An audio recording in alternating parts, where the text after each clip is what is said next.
Hola, ¿cómo están? Espero que se encuentren muy bien. Mi nombre es Anderson Jafit Álvarez Acevedo, identificado con el código 173092.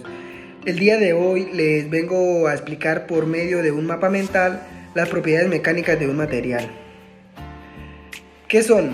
Son aquellas que afectan a la resistencia mecánica y a su capacidad cuando se les aplica una fuerza. Esto nos quiere decir que las propiedades mecánicas son aquellas que posee un material relacionadas con sus posibilidades de transmitir y resistir fuerzas o deformaciones. Les explicaré en qué consisten estas propiedades. Como primero les hablaré sobre la ductilidad. La ductilidad es la capacidad de un material para deformarse fácilmente. Si se trata de un material metálico, el término alude a la capacidad de extenderse y formar hilos o cables. La ductilidad es la propiedad que tiene un material de deformarse visiblemente antes de llegar a la rotura. Es decir, que el material puede ser estirado considerablemente antes de romperse. Estos materiales, como ciertos materiales o asfaltos, se conocen como dúctiles. En cambio, los materiales que no poseen esta propiedad se clasifican como frágiles. Esto quiere decir que los materiales dúctiles pueden experimentar importantes deformaciones antes de romperse. Se dice que un material no dúctil se vuelve quebradizo, lo que quiere decir que se quiebra o se rompe con poco esfuerzo o forma un alargamiento sin mucha necesidad de aplicar fuerza. Los materiales dúctiles toleran métodos de fabricación por deformación plástica y soportan una mayor cantidad de uso, ya que se deforman antes de romperse. Es necesario aplicar una gran fuerza o un gran esfuerzo para romper un material dúctil, ya que sus átomos pueden deslizarse unos sobre otros, estirando el material sin romperse. De la ductilidad se desprenden dos ramificaciones. La primera, les voy a hablar del proceso de recuit.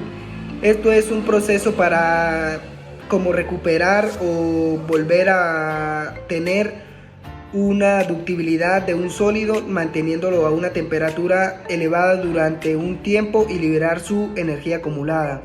Y la otra que le hablaré sobre su fluencia.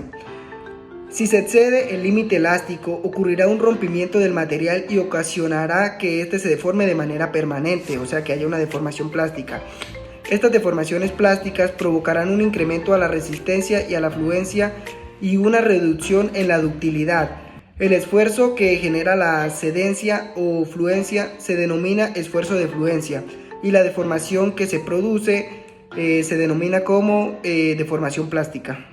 La siguiente propiedad de las que le hablaré es la fragilidad. La fragilidad es la cualidad de los objetos y materiales de romperse con facilidad, aunque técnicamente la fragilidad se define más propiamente como la capacidad de un material de fracturarse con escasa deformación.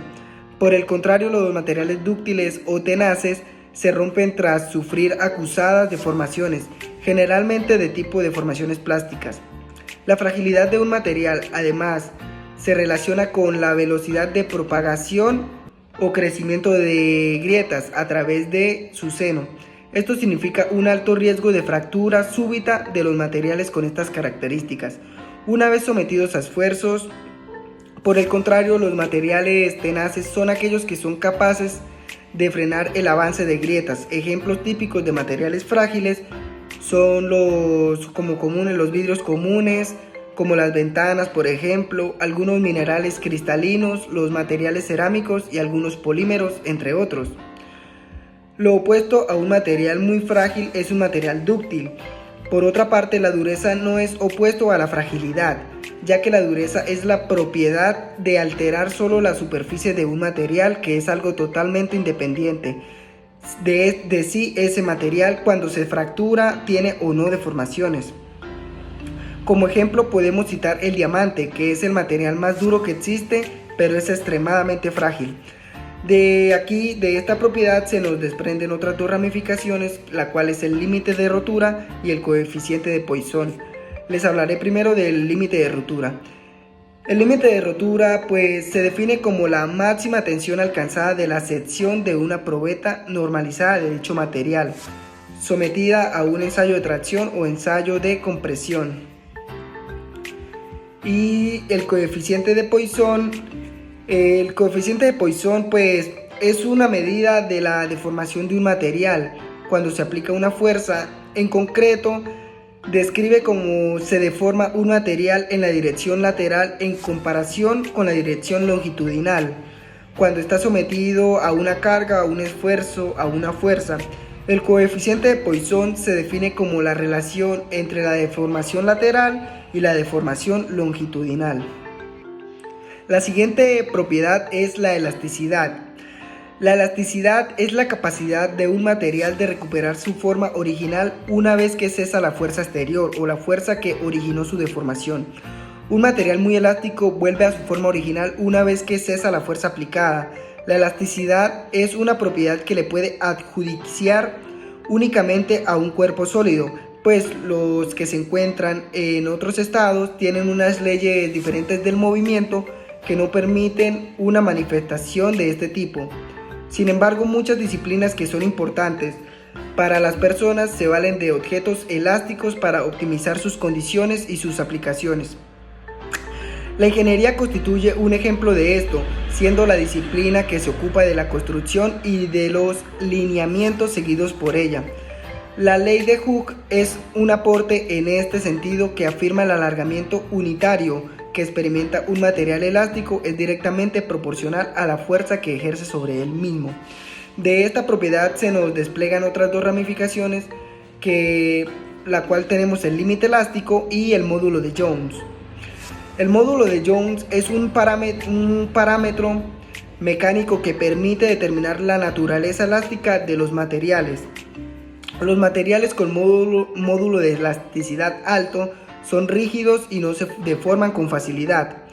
El módulo de Young es una constante, es decir, no cambia con el incremento del esfuerzo. Además, el valor varía dependiendo del tipo de material. Las unidades de medidas son las mismas que para el esfuerzo. La otra ramificación que tenemos es el límite elástico.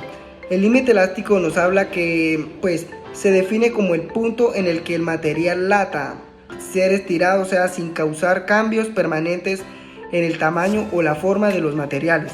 Si un material se estira más allá del límite elástico, se producirá una deformación permanente del material, como vulgarmente lo llamamos, se rompe. Pasamos a la siguiente propiedad, que es la dureza.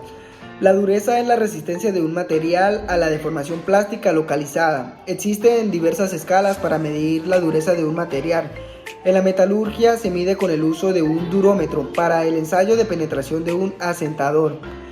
Dependiendo del tipo de punta utilizada y las cargas aplicadas, se utilizan diversas escalas para diferenciar los rangos de dureza. La dureza es un factor importante, pues está relacionada con la resistencia mecánica, un valor que define el uso de un metal y los diseños y aplicaciones que pueden realizarse con el mismo. Ejemplo de la dureza puede encontrarse en todo tipo de materiales. Es la propiedad que define sus resistencias a la penetración o a la abrasión.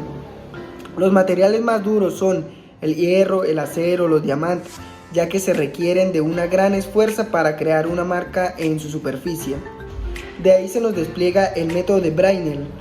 Se realiza con ayuda de una unidad de ensayo de dureza Brinell. La máquina presiona con una bola de carburo de tungsteno sobre la muestra y a continuación se mide ópticamente el diámetro de la impresión, pero antes de someter el material a la unidad de ensayo de dureza de Brinell, debe hacerse ciertos requisitos antes. Por ejemplo, hay que hacerse un mecanizado, un esmerilizado, un puleado y un pulido. De aquí saltamos a su otra ramificación, que es la ley de Hallpert. Conocido también como endurecimiento por afino del grano, es consecuencia de que los bordes del grano actúan como una barrera infranqueable para el movimiento de sus dislocaciones y que el número de dislocaciones dentro de un grano afecta a cómo éstas pueden transmitir su efecto a granos vecinos a través de los bordes.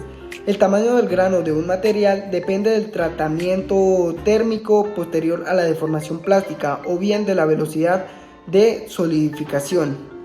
La siguiente propiedad de las que le vengo a contar es la tenacidad. La tenacidad es una propiedad de los materiales que consiste en la capacidad de absorber energía de deformaciones en grandes cantidades antes de sufrir rupturas. Por ejemplo, se habla de los minerales tenaces como aquellos que se resisten a ser rotos, molidos, desgarrados o suprimidos. La tenacidad de un material depende del grado de cohesión que existe entre sus moléculas, pero no debe confundirse con su resistencia mecánica, ni con su elasticidad. Los materiales tenaces se deforman antes de romperse, especialmente al ser sometidos a fuerzas de tracción, por ejemplo al estirarlos desde dos extremos opuestos. Unos ejemplos son la mayoría de los metales como el acero, el cobre, el hierro, entre otros. De esta propiedad tenemos el módulo de elasticidad. El módulo de elasticidad de un material es una medida de su rigidez. Para probar esto, se aplica fuerza al material y se registran los resultados. Entonces es posible calcular el módulo de elasticidad como igual a la tensión aplicada al material dividida de la deformación elástica resultante.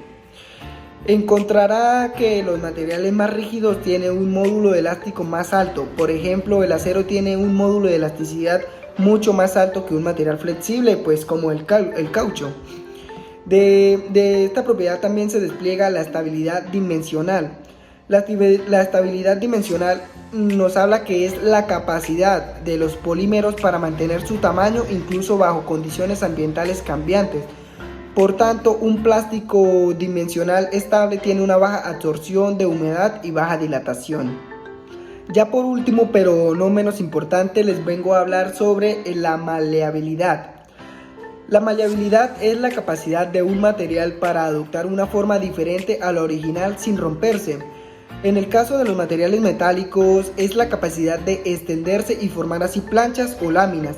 Son aquellos que aun siendo duros pueden deformarse mediante descompresión sin sufrir fracturas, es decir, pueden alterar significativamente su longitud y su forma. El término proviene del latín maleus, que significa martillo. A diferencia de los materiales dúctiles, de los cuales puede obtenerse hilos mediante la aplicación de una fuerza, la maleabilidad permite hacer capas delgadas del material en cuestión denominadas láminas. Este proceso se denomina laminación y puede hacerse por martillado, presión continua u otros ciertos tipos de mecanismo. Se trata de una propiedad de importancia en el manejo industrial de ciertos minerales y metales, ya que dentro de ciertos rangos los materiales maleables pueden adquirir cualquier forma sin necesidad de romperse o fracturarse, a diferencia de los materiales frágiles. De esta propiedad se nos despliega el límite elástico. El límite elástico se define como el punto en el que un material lata sin ser estirado sin causar cambios permanentes en el tamaño o su forma. Si un material se estira más allá del límite elástico, se producirá una deformación permanente del material, se quebrará, se romperá, como lo decimos coloquialmente. También se nos despliega una de las propiedades ya mencionadas anteriormente, que es la tenacidad. Es la resistencia a los esfuerzos bruscos sin deformarse, sin romperse. Por lo regular es capaz de absorber energía de deformaciones en grandes cantidades antes de presentar daños.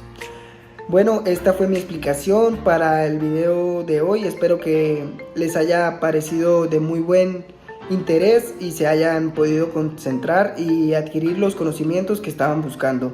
Muchas gracias por la atención.